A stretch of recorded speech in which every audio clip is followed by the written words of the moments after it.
jamah setia kami pada hari ini. Dan kami percaya Tuhan Yesus, ada berkat yang lebih luar biasa lagi kami terima hari ini. Dan itu Tuhan Yesus sediakan untuk setiap kami, tidak ada yang terkecuali, khusus untuk setiap kami. Bekerjalah Roh Kudus selebar-lebarnya, sepuas-puas dari tempat ini. Kami siap untuk mendengar firman Tuhan. Pakai setiap kami Tuhan Yesus. Kami mau pakai telinga kami, hati kami untuk mendengar firman Tuhan dengan benar. Di dalam nama Tuhan Yesus, kami serahkan waktu ini ke dalam tangan Tuhan. Sama-sama kita katakan amin. Haleluya. Silakan duduk Bapak Ibu Saudara.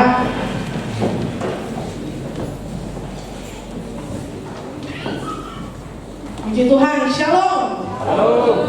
Haleluya. Puji Tuhan untuk minggu yang kedua di tahun 2024. Saya pribadi merasakan sukacita yang besar karena kita semua ada di sini untuk memuji Tuhan bersama-sama tahun ini lagi. Jemaat Tuhan yang setia beribadah, bahkan juga melayani, suatu kehormatan dan kebanggaan buat saya sendiri untuk menyaksikan dan bahkan bertumbuh bersama jemaat yang sangat setia untuk beribadah dan membangun hubungan yang memuliakan Tuhan bersama satu dengan yang lainnya. Amin.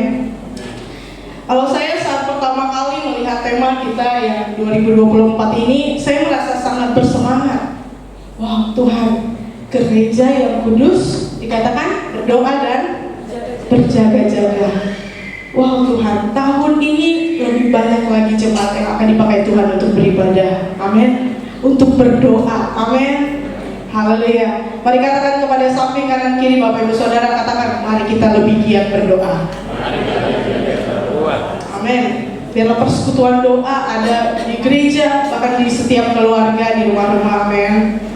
Berdoa sebenarnya adalah komunikasi dua arah. Ada yang setuju? Yang setuju boleh angkat tangan. Berdoa adalah komunikasi dua arah. Artinya kita menyampaikan sesuatu, Tuhan pun membalas kita. Amin. Berarti komunikasi inilah yang kita pakai untuk membangun hubungan kita dengan Tuhan. Tidak ada hubungan tanpa komunikasi yang baik. Kata intim, kita seringkali menggunakan kata intim. Dalam KBBI artinya akrab, karib, dan yang terakhir adalah yang paling menarik untuk saya adalah rapat. Kata intim itu rapat, tidak lengkap. Dan untuk menyesuaikan arti intim tersebut dalam doa, kita perlu komunikasi tanpa putus bersama dengan Tuhan Yesus. Amin. Nah, Bapak Ibu Saudara, saya rindu hari ini firman Tuhan boleh sampai dan masuk ke dalam hati dan pikiran Bapak Ibu Saudara, karena hal ini akan membantu kita untuk lebih mengerti maksud sebuah proses dalam kehidupan kita, membantu kita supaya kita tetap bertahan kuat di tengah masalah hidup kita. Sebelumnya mari kita baca Ulangan 8 ayat yang pertama sampai yang ke-10. Ulangan 8 ayat pertama yang 1 sampai dengan 10. Saya akan baca ayat yang ke-1, Bapak Ibu Saudara ayat yang genap sampai bergantian sampai ayat yang ke-10. Segenap perintah yang kusampaikan kepadamu hari ini haruslah kamu lakukan dengan setia, supaya kamu hidup dan bertambah banyak, dan kamu memasuki serta menduduki negeri yang dijanjikan Tuhan dengan sumpah kepada nenek moyangmu.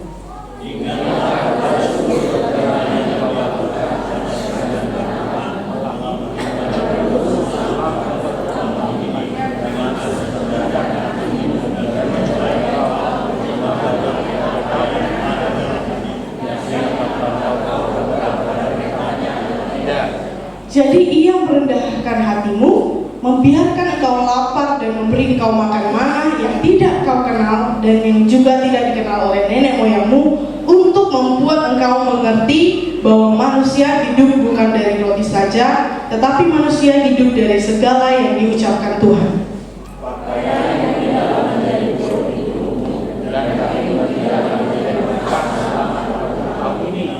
Maka haruslah engkau insaf bahwa Tuhan Allahmu mengajari engkau seperti seseorang mengajari anaknya.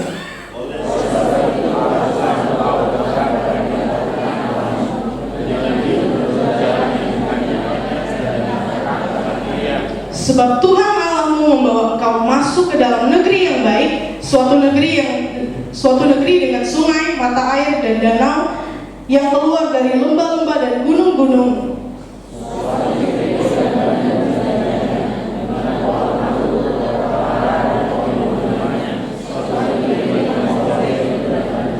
Suatu negeri di mana engkau akan makan roti dengan tidak usah berhemat, di mana engkau tidak akan kekurangan apapun. Suatu negeri yang batunya mengandung besi dan dari gunungnya akan kau gali tembaga. Sama-sama kita baca. Dan engkau akan makan dan akan kenyang, maka engkau akan memuji Tuhan Allahmu karena negeri yang baik yang diberikannya kepadamu itu. Amin. Amin. Haleluya. Mungkin ini agak mirip dengan apa yang kita bahas atau apa yang kita dengar minggu lalu.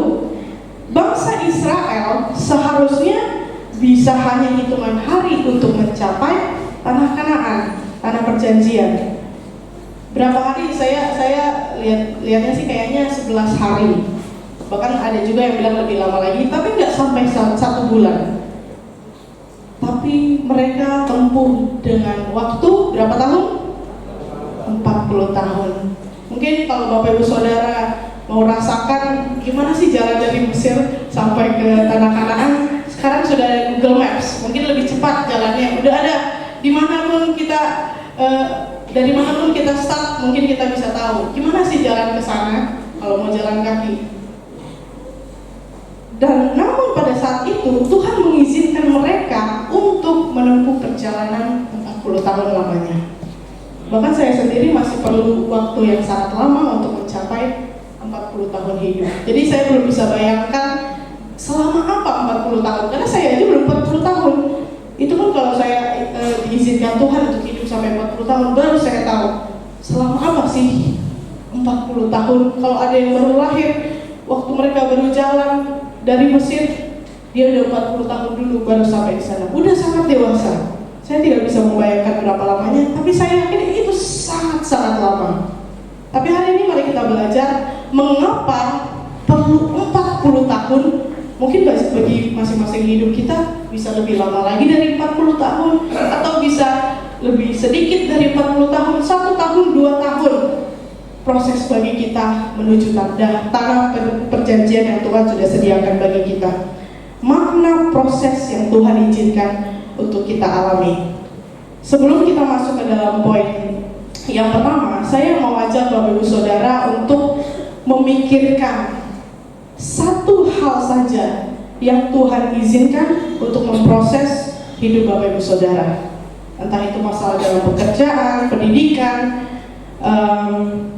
keluarga, keuangan, hubungan rumah tangga, kesehatan, pertemanan, usaha. Ambil satu saja hal yang Bapak Ibu rasa ini sangat memproses hidup saya sampai hari ini, bahkan masih berjalan, yang cukup besar dampaknya bagi kehidupan Bapak Ibu Saudara. Mari pikirkan itu, gak perlu disebutkan, gak perlu bilang kanan kiri, hanya pikirkan di dalam hati.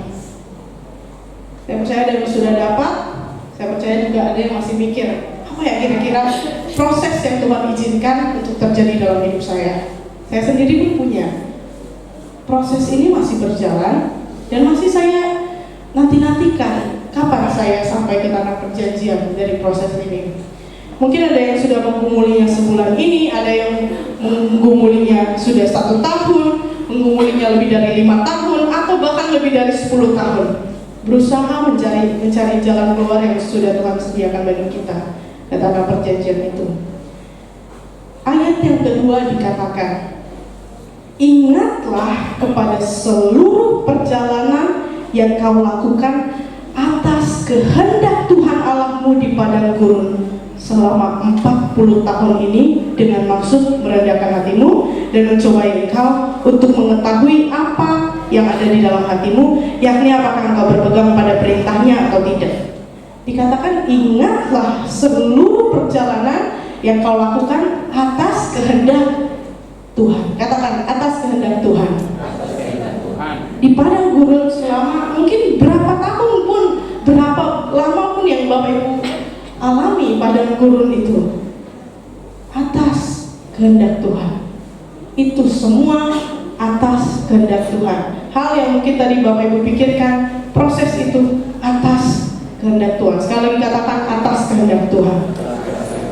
Dengan maksud apa katanya? Dengan maksud merendahkan hatimu.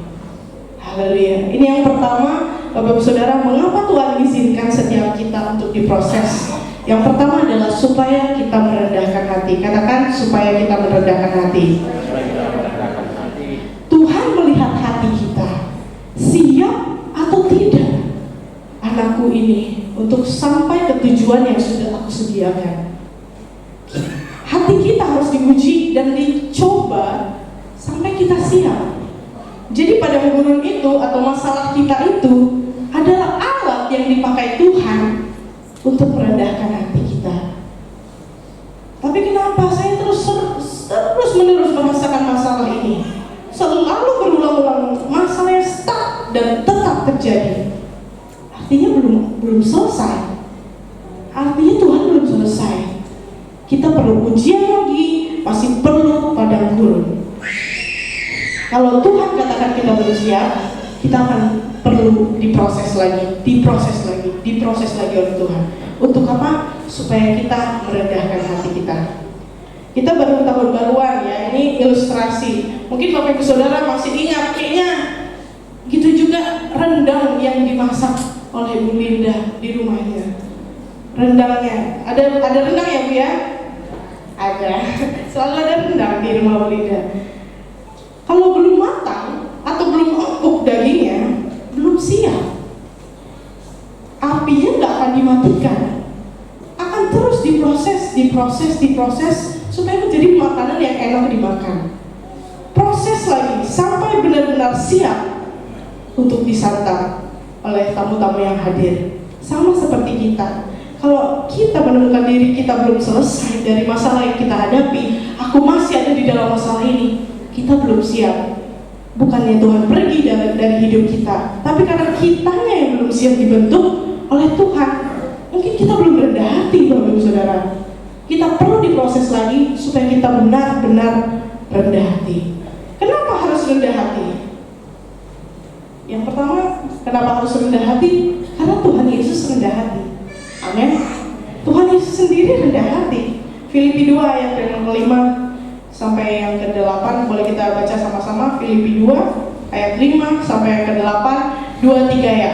Hendaklah kamu dalam hidupmu bersama menaruh pikiran dan perasaan yang terdapat juga dalam Kristus Yesus, yang walaupun dalam rupa Allah tidak menganggap kesetaraan dengan Allah itu sebagai milik yang harus dipertahankan, melainkan telah mengosongkan dirinya sendiri dan mengambil rupa seorang hamba dan menjadi sama dengan manusia. Dan dalam keadaan sebagai manusia, ia telah merendahkan dirinya dan taat sampai mati, bahkan sampai mati di kayu salib. Tuhan Yesus adalah pribadi yang rendah hati. Tuhan saja tidak menganggap hal yang sebenarnya paling sempurna. Hal yang sempurna itu apa? Kesetaraannya dengan Allah. Itu hal yang sempurna. Tapi Tuhan tidak mempertahankan itu sebagai dia tidak menganggap itu sebagai milik yang harus dipertahankan. Lalu kenapa kita harus mempertahankan harga diri kita sebegitunya? Kenapa kita harus mempertahankan ego kita sebegitunya? Uang kita, kedudukan kita. Zaman sekarang kedudukan sedikit lebih tinggi dari staf biasa di perusahaan bisa membuat orang tinggi hati. Cuma sedikit lebih tinggi, belum paling tinggi, bisa membuat orang-orang orang-orang tinggi hati. Tapi kedudukan Tuhan yang setara dengan Allah bahkan tidak mempertahankan hal itu. Malah ia menjadi hamba yang berkenan di mata Allah. Kalau kita ingat puisi yang dibawakan adik kita Cia, berulang-ulang dikatakan, kenapa harus palungan tempatnya? Apakah hal itu tidak membuat kita menyadari betapa hari ini jauh lebih nyaman hidup kita sebenarnya dari apa yang dirasakan Tuhan sendiri? Lahir di rumah sakit atau mungkin di bidan, Tuhan Yesus lahir di tempat yang seperti itu. ia nggak memilih. Tuhan bisa milih lahir dari keluarga yang mana, tapi tidak. Dia tidak menganggap itu suatu kepentingan, bahkan dia sangat merendahkan hatinya. Saya berdoa supaya kedudukan apapun yang hari ini menjadi posisi Bapak Ibu Saudara, baik di pekerjaan, dimanapun kita berada, tidak membuat kita tinggi hati. Amin. Yang pertama tadi karena Tuhan Yesus rendah hati. Ini alasan kenapa kita harus rendah hati. Yang pertama tadi karena Tuhan Yesus rendah hati. Yang kedua, karena setan tinggi hati, Bapak Ibu Saudara. Setan tinggi hati, dan karena Allah menentang orang yang congkak. Dunia saat ini menginginkan orang untuk melakukan apa yang mereka sukai. Sering ya dengar, love yourself, do what you want, you only live once. Boleh lakukan apa aja yang kita suka, yang kita mau, yang kita kehendaki. Itu bentuk mengasihi diri sendiri. Mengasihi diri sendiri yang macam itu membawa kita untuk fokus kepada diri sendiri. Apa yang aku mau, apa yang aku suka, apa yang aku kehendaki. Kayaknya seru seperti ini, kayaknya seru, aku mau melakukan ini, aku mau melakukan itu. Pada akhirnya kita lupa yang harus kita lakukan itu. Yang pertama adalah melakukan yang Tuhan Yesus mau lakukan dalam hidup kita. Melakukan yang Tuhan mau lakukan untuk hidup kita. Sebenarnya jika kita ada di Alkitab digital atau di HP, kalau misalnya kita cari kata tinggi hati, saya kemarin cari di HP saya, di Alkitabnya tinggi hati, 2 kata itu aja. Banyak sekali ayat yang membahas tentang akibat seseorang yang tinggi hati. Ada banyak, dan semua akibat dari tinggi hati itu tidak menyenangkan, Bapak Ibu Saudara. Amsal 16 ayat 18 dikatakan, tinggi hati mendahului kehancuran. Amsal 16 ayat 5 dikatakan, setiap orang yang tinggi hati adalah kekejian bagi Tuhan. Sungguh ia tidak akan luput dari hukuman. Begitu buruk hasil yang kita dapatkan kalau misalnya kita adalah orang yang tinggi hati, karena hal itu adalah kekejian bagi Tuhan. Tapi masih banyak orang yang jatuh karena tinggi hati. Tinggi hati ini juga bukan hanya tentang karena punya materi. Contoh saja sederhananya, tidak memaafkan. Itu adalah contoh yang tinggi hati. Tinggi hati akan mengarahkan seseorang untuk tidak taat dengan perintah Tuhan. Dan itu akan menghambat kita untuk maju. Kita bisa lihat di dalam Alkitab apa akibat dari tinggi hati. Dan itu sangat-sangat menghambat kita dimanapun kita berada. Orang yang tinggi hati sebenarnya sulit untuk berhasil. Namanya juga sudah angkuh, sudah merasa hebat, sudah sangat mempertahankan harga dirinya. Jangan sampai ada yang menjatuhkan. Tapi orang yang rendah hati, dia rela meminta maaf. Pernah lihat orang yang rendah hati, dia nggak salah, tapi terus menerus minta maaf. Saking dia merasa, gak apa-apa, aku berusaha untuk hidup damai, saya gak malu untuk meminta maaf. Dan dia juga rela memaafkan orang lain, rela melayani, katakan rela melayani. Juga rela berkorban, rela dibentuk, rela ditegur, dan lain-lain. Dalam rumah tangga pun suami istri juga perlu kerendahan hati, amin. Tanpa kerendahan hati, bisa ego atau yang keakuan di dalam hidup suami istri yang akan menonjol dan menyebabkan kehancuran. Harus senang mengalah. Boleh katakan yang ada suami dan istri di kanan kirinya, katakan, tahun ini saya mau jadi pasangan yang lebih rendah hati. Ayo bilang Pak, Bu. Tahun ini saya mau jadi pasangan yang lebih rendah hati. Ayo anak-anak yang belum lihat orang tuanya ngomong, bilang Pak ke mama, bilang Ma ke Bapak. Amin. Haleluya. Puji Tuhan. Luar biasa.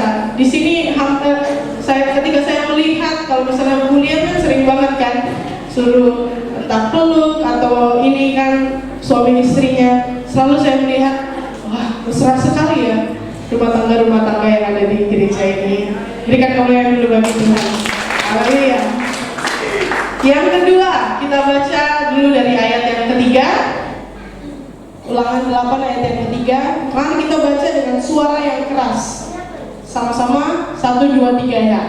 Jadi Ia merendahkan hatimu, membiarkan engkau lapar dan memberi engkau makan mana yang tidak kau kenal dan yang juga tidak dikenal oleh nenek moyangmu, untuk membuat engkau mengerti bahwa manusia hidup bukan dari roti saja, tetapi manusia hidup dari segala yang diucapkan Tuhan. Amin. Untuk membuat apa? Untuk membuat kita mengerti. Yang kedua, supaya kita mengerti. Proses itu harus kita alami. Salah satunya supaya kita mengerti. Kita dibawa melalui proses sampai kita benar-benar mengerti apa yang Tuhan mau di dalam hidup kita. Inilah mengapa ketika kita membaca Alkitab, kita harus mendapatkan rema. Katakan rema. Dari satu perikop, misalnya kita baca Alkitab kita satu perikop atau bahkan satu ayat atau satu pasal, apa ya yang Tuhan mau katakan untuk saya hari ini. Setiap hari harusnya kita punya rema untuk menjalani hari-hari kita. Setiap bangun pagi seharusnya kita hari itu punya rema. Apa yang Tuhan Yesus mau saya lakukan untuk hari ini. Karena cara untuk mendapatkan rema adalah kita sendiri memberi waktu untuk merenungkan firman Tuhan. Untuk mendapatkan rema memang harus meluangkan waktu, saudara. Untuk mendapatkan apa yang sebenarnya Tuhan mau inginkan dalam kehidupan kita, kita butuh waktu untuk merenungkan firman Tuhan. Dalam Alkitab dikatakan dalam saat kita misalnya mendengarkan firman Tuhan atau kita membaca firman Tuhan, kita sampai berkata, wah, firman ini sangat tepat untuk saya. Firman ini sangat berbicara untuk saya. Bahkan hari ini ketika kita mendengar firman diberitakan, firman ini adalah untuk saya. Itu salah satu tanda bahwa kita mengerti, bahwa kita merenungkan firman Tuhan. Karena Tuhan akan berbicara kepada orang yang mengharapkan jawaban dari Tuhan. Kalau misalnya kita nggak mengharapkan, ya udah baca aja, atau bahkan nggak baca sama sekali, saking nggak mau tahu, Tuhan nggak akan berbicara. Tuhan nggak akan menampakkan dirinya kalau kita pun nggak mencari Tuhan. Kita harus meluangkan waktu untuk mencari Tuhan. Hanya orang yang tidak mau berusaha mengerti, yang pada akhirnya memang sesuai, tidak mengerti juga. Karena tidak mau cari tahu Tuhan itu seperti apa. Seperti lagu tadi, dan ku ingin mengenalmu Tuhan lebih dalam dari semua yang ku kenal. Mengenal Tuhan lebih dalam dari semua orang yang kita kenal, bukannya berarti kita mengenal Tuhan itu nomor satu daripada semuanya, di urutan yang pertama.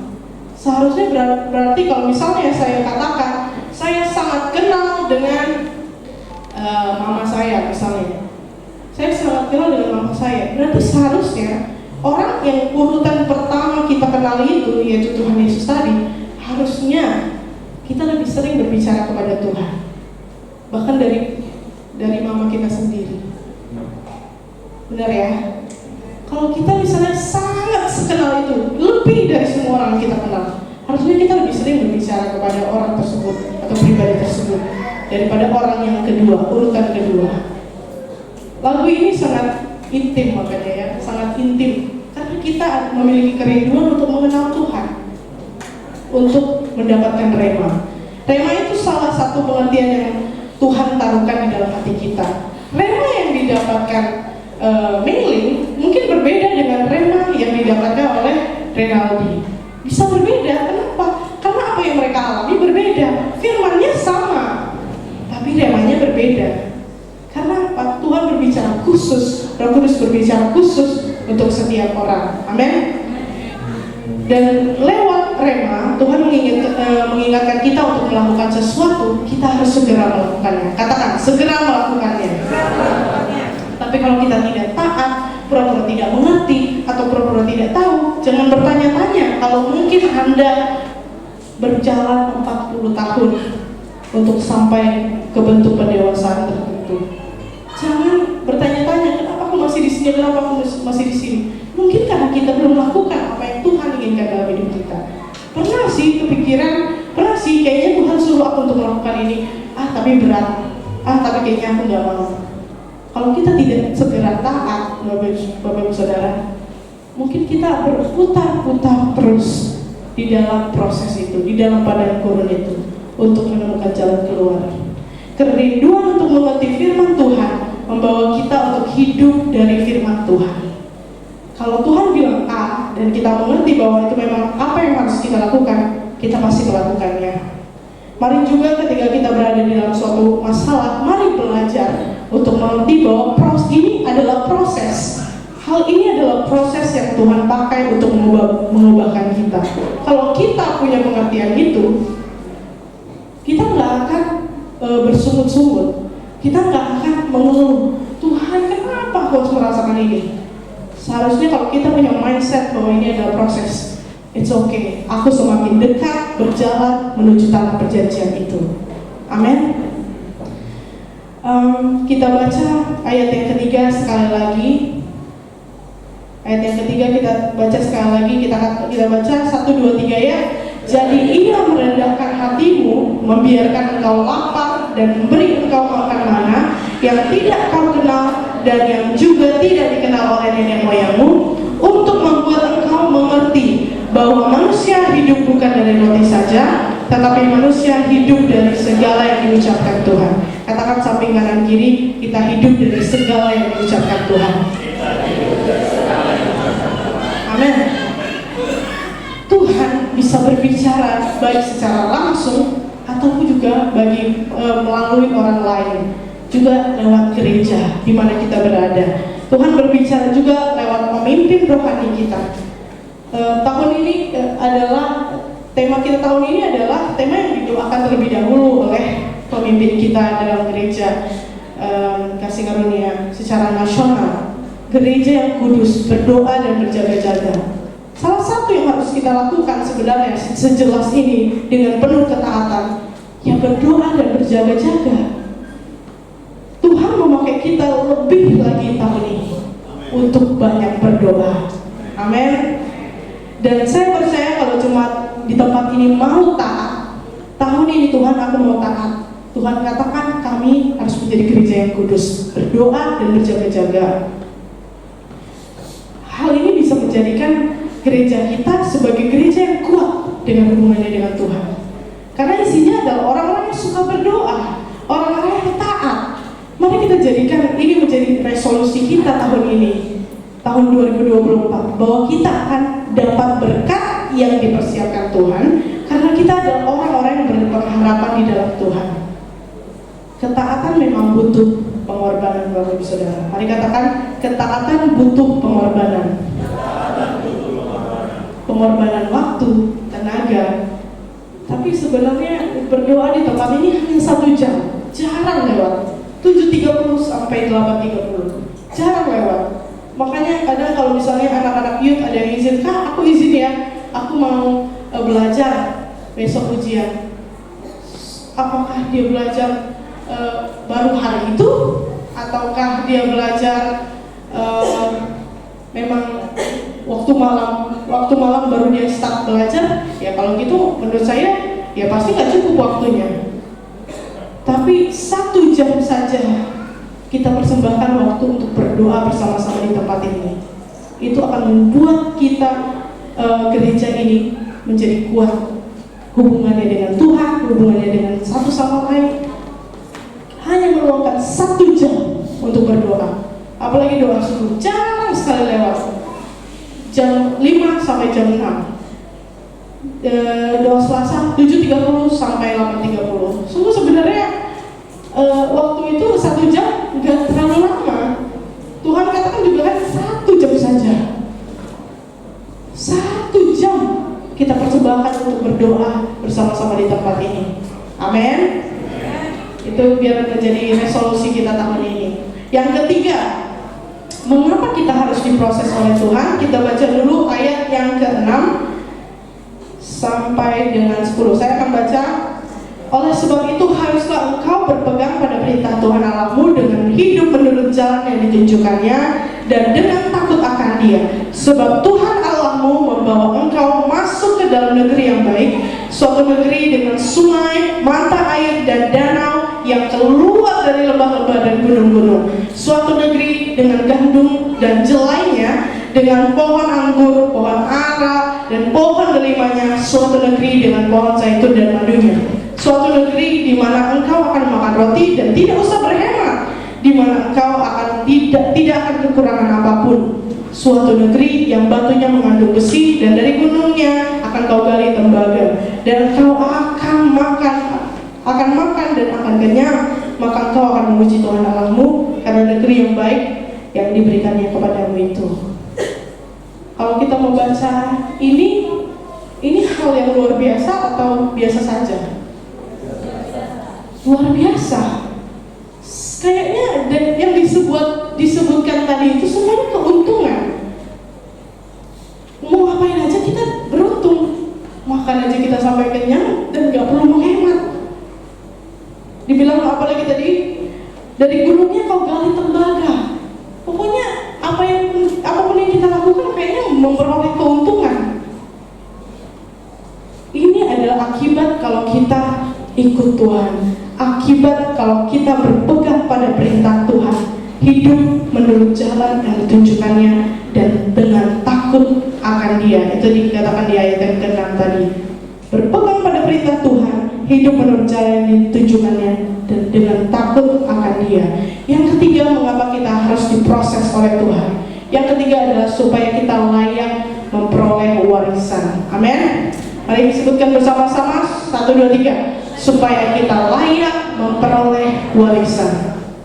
Tadi waktu kemarin saya mempersiapkan ini, saya berpikir Abraham sebelum ia mempunyai anak, dia mempersiapkan orang untuk menjadi ahli warisnya. Siapa dia? Eliezer. Dia mempersiapkan orang yang paling layak untuk menjadi ahli warisnya selain anaknya. Siapa ya yang akan aku jadikan ahli warisku? Aku nggak punya anak.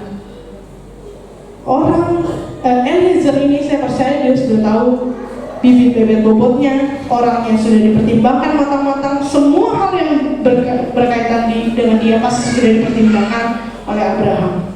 Saya percaya Eliezer adalah orang yang luar biasa sampai Abraham memilih hambanya untuk menjadi ahli waris.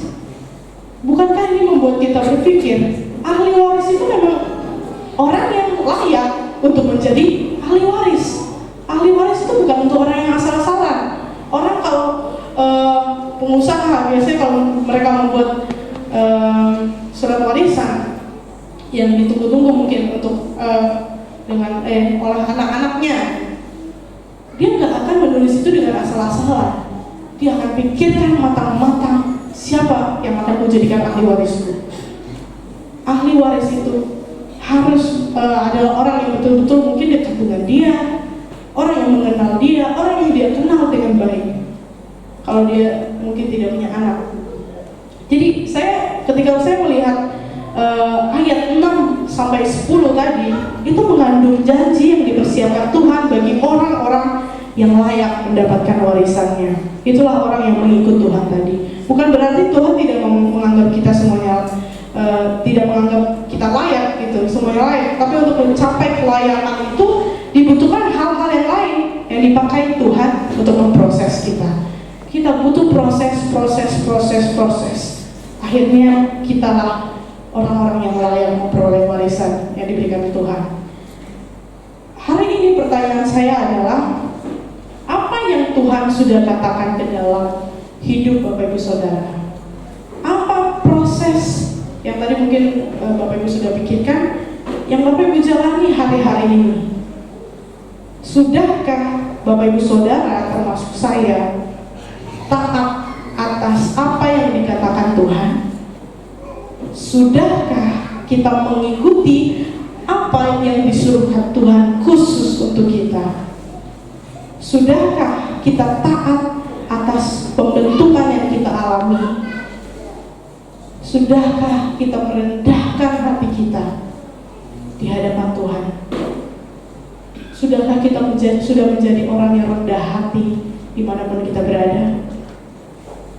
Kalau hari ini kita masih diproses, berarti Tuhan belum selesai menyatakan kuasa-Nya untuk mengubahkan kita menjadi pribadi yang baru. Berarti kita masih perlu mengalami proses itu. Berarti kita masih perlu merendahkan hati. Berarti kita masih perlu lebih lagi mengerti apa yang Tuhan mau lakukan.